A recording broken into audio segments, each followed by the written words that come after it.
హల్లెలూయా. మరో దేవుడు లేడు. ఎవడైనా ఉన్నాడంటే నేను రాజీ పడిన ఒప్పుకోను కూడా.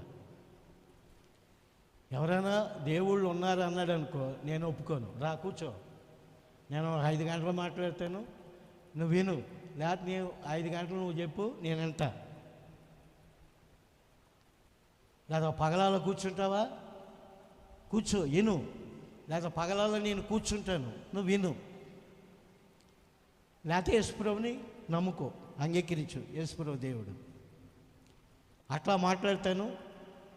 ఎవరైనా ఒకళ్ళు అర్థం తిరిగితే, నాకు ఎదురు చెబితే, ఇవాళకి కూడా నేను చెప్పింది వేదం, నేను చెప్పింది యేసుప్రభు ఒక్కడే దేవుడు.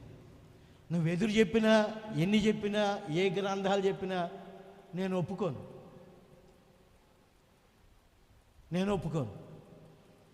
నువ్వు ఎంత చెప్తావో చెప్పు, ఎంట. నేను ఎంత చెప్తానో నువ్వు విను. ఇద్దరు ఒక దగ్గర కూర్చుంది. లేదా నువ్వు ఉపవాసం ఉండు, నేను ఉపవాసం ఉంటాను. నువ్వు అటైనా తిరగబడాలి, నేను ఇటైనా తిరగబడాలి, ఓపిక లేకంట. నువ్వు తిరగబడతావు కానీ నేను తిరగబడను. నాకు సర్వీస్ ఉంది, అనుభవం ఉంది.